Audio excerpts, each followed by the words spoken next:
បាទលេខពិបាកក្នុងការចូលទៅកំណត់ page setup លើកម្មវិធី Microsoft Office Word ឬក៏ Excel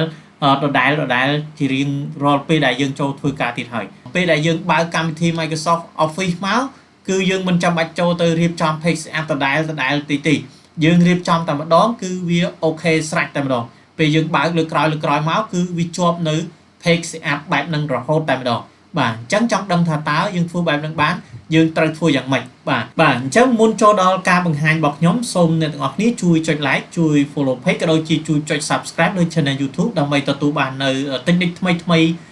នៅវីដេអូក្រោយៗជាបន្តទៀតបាទ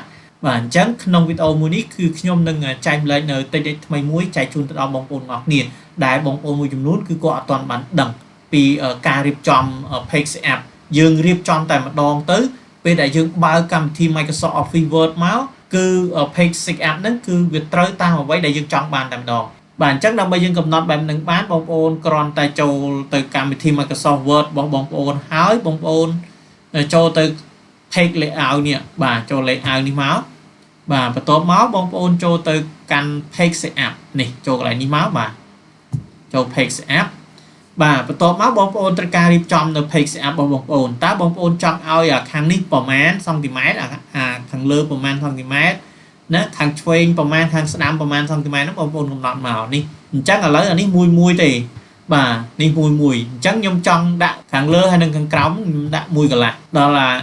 ខាងឆ្វេងខ្ញុំដាក់2កន្លះបាទដល់ខាងស្ដាំខ្ញុំដាក់តែ1កន្លះទេឲ្យស្មើខាងលើដែរ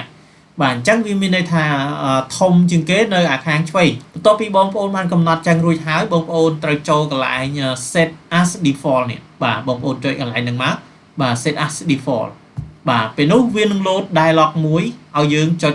តទៀតគឺយើងចុច yes នេះមកបាទបងប្អូនចុច yes នេះមកពេលនោះវានឹងរត់ទៅឲ្យហើយឃើញទេបងប្អូននេះខាងឆ្វេងនេះគឺ2កន្លះហើយខាងលើគឺ1សង់ទីម៉ែត្រកន្លះហើយខាងស្ដាំនេះគឺ1សង់ទីម៉ែត្រកន្លះដែរហើយខាងក្រោមបាទក៏1សង់ទីម៉ែត្រកន្លះដែរពេលដែលយើង set រួចរាល់ហើយយើងបិទកម្មវិធីនឹងវិញហើយយើងចូលមកម្ដងទៀតគឺវានៅប៉ុណ្ណឹងដដែលឬក៏យ៉ាងណាបាទអញ្ចឹងខ្ញុំបិទកម្មវិធីនឹងឡើងវិញហើយខ្ញុំបើកម្ដងទៀតណាបាទខ្ញុំបិទសិនហើយខ្ញុំទៅបើកកម្មវិធីនឹងម្ដងទៀតតើវា load ដោយអ្វីដែលយើងបានកំណត់មិញដែរឬអត់បាទអញ្ចឹងខ្ញុំបើកម្ដងទៀតមើលបាទនេះបងប្អូនឃើញបាទវានៅជាប់ចឹងតែម្ដងបាទនៅក្នុង Excel ក៏ដូចគ្នាដែរបងប្អូនធ្វើដូចគ្នាអញ្ចឹងមកបាទគឺវាដូចតែគ្នាទេបាទ